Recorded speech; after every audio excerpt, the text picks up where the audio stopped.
And a lot of times jurors don't realize that testimony is evidence.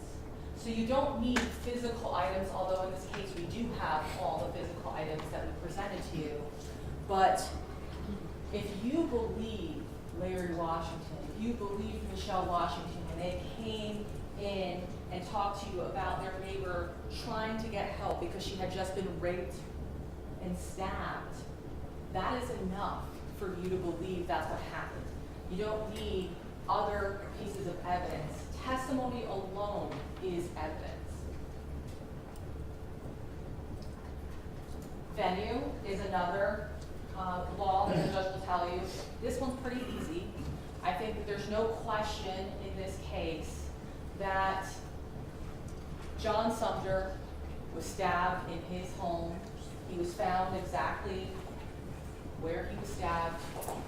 And then Pamela Sumpter, obviously through the physical evidence, you can see that the assault started in her bedroom, and then she ended up coming down and to her neighbors.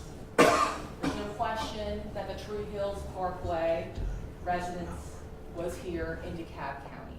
But we do have to prove that to you, so just let you know that as long as the crime could have happened here, that's enough for venue, but I don't think there's a question about that here in this case. So let's talk now about the actual charges against this defendant. The defendant is charged with 2 counts of malice murder, 1 in regards to John Sumpter and 1 in regards to Pamela Sumpter. The elements of malice murder is the unlawful with malice aforethought causing the death of a human being, and the way it's charged here is by stabbing. So let's talk about what malice is. There's 2 different types of malice when we talk about malice murder. There's express malice, which is the deliberate intent to take a person's life shown by external circumstances, and implied malice. There's no considerable provocation and circumstances show an abandoned or malignant harm. There's no premeditation required. It can be formed in an instant, and in a moment, and instantly, a mortal wound can be inflicted.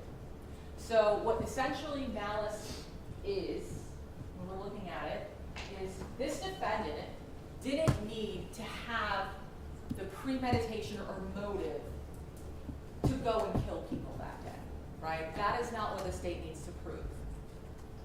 The state does not even need to prove that when he got there, he decided, let me kill these people that day. In the actions that he made throughout the course of that night, the way Pamela described the fact that after she had been strangled and raped, she was then stabbed. She went unconscious. And then when she came to, she was then beaten and smothered to death. I don't think there's a question, especially about Pamela, what his intent was. His intent was to make sure all the witnesses were dead that day, to make sure his victim was dead and couldn't tell you the story about how he brutally attacked and killed her. And the same thing with John. By the type of injuries he had, stab wounds to his torso, it's clear what the defendant's intentions were on that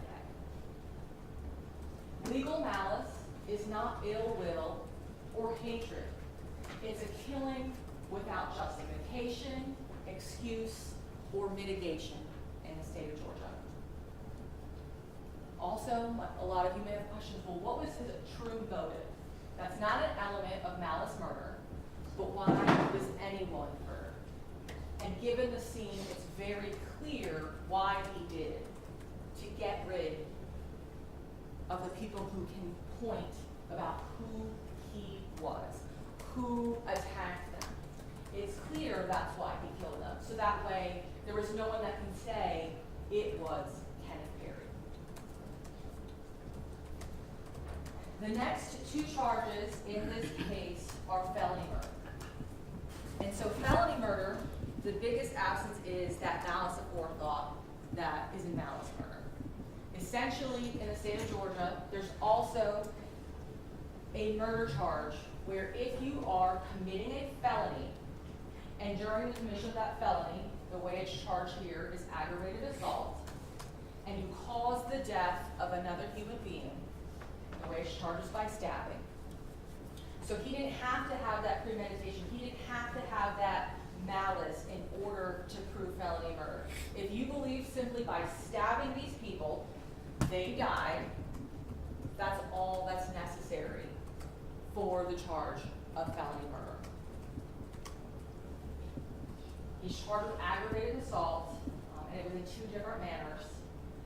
In this case, what aggravated assault means is an assault upon a person with an object, when used offensively, is likely to or does result in serious bodily injury. I don't think there's a question here. By stabbing these victims, they caused serious bodily injury. They died because of it. An offensive weapon is not required to be admitted to evidence. Yes, would we have loved to have found that knife in property and be able to bring it to you? Yes. However, that's not an element in this charge. You saw the photographs on scene, in the video on scene, and the knife being pretty close to John. You heard from the medical examiner describing that these are stab wounds, right? So you don't need the physical object itself to determine whether or not it was an object that was used offensively. It's pretty clear from the actual physical evidence and the injuries that both John and Pamela sustained. There's also a count for aggravated assault based on strangulation. And I know that we've heard probably when speaking to others, you've heard the term strangled, choked, smothered, and so essentially the law here is strangulation is the blocking or interfering with another person's normal breathing or blood circulation by either applying pressure to the person's neck and throat or obstructing the person's nose and mouth.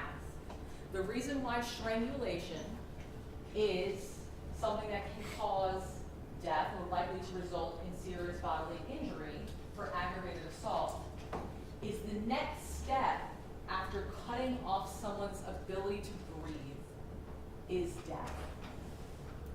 It's one thing if a person punches another, you don't expect them to have a serious bodily injury necessarily.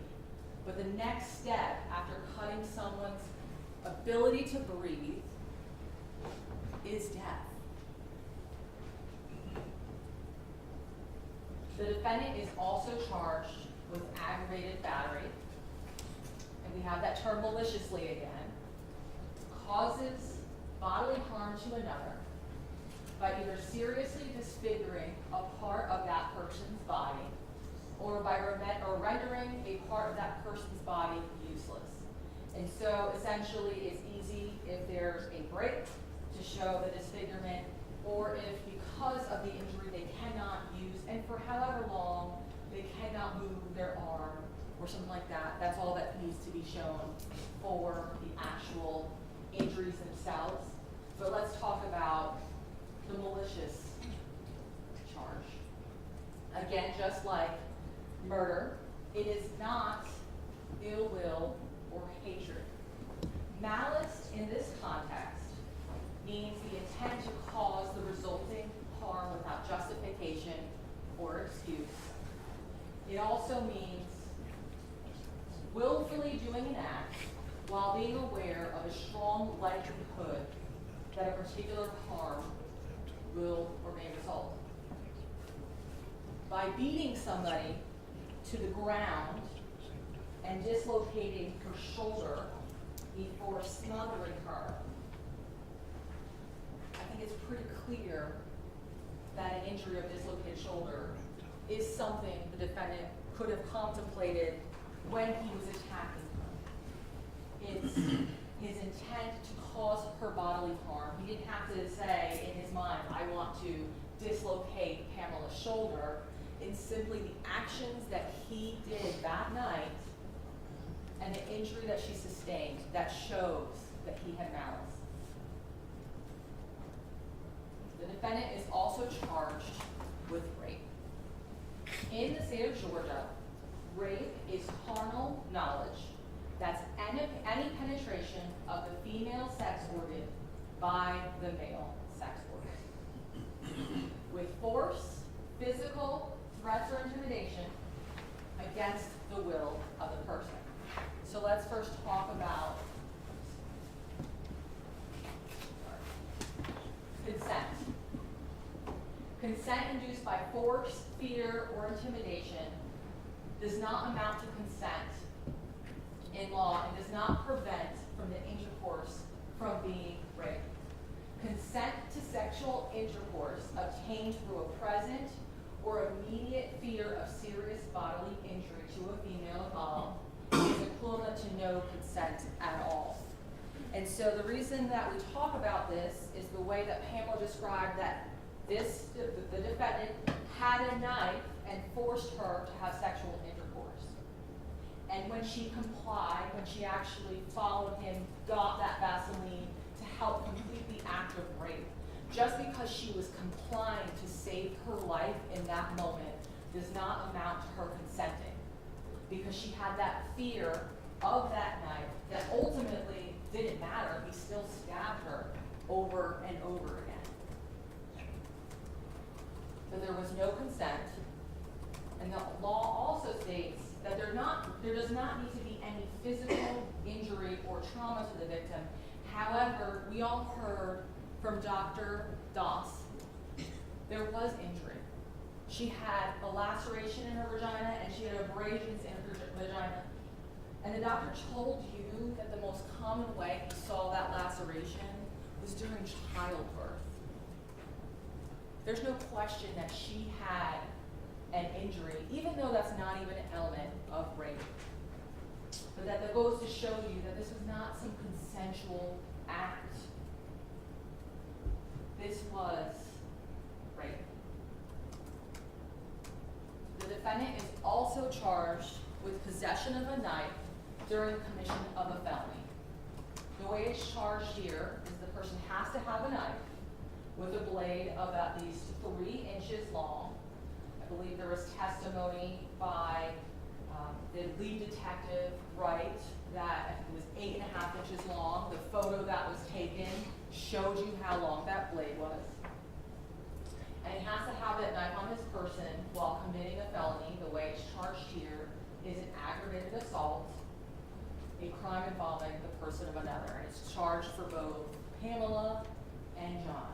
And so while he was stabbing them, he had a knife that was longer than 3 inches, essentially is what the state needed to prove for this count. Now, Mr. Queen is going to get up here and try to convince you that you should believe his client's version of events. I submit to you that what Mr. Perry said yesterday, one thing he said was truth. The truth doesn't change. However, Mr. Perry, depending on who asks him the question, the truth changed. And how are you to believe a person who can't even tell the truth about something as simple as how tall he is? And after Mr. Queen gets up here and tries to convince you to believe his client, Ms. Hodder will get up here and explain and show you the proof about how the evidence in this case proves that this defendant, Kenneth Perry, is guilty on all charges.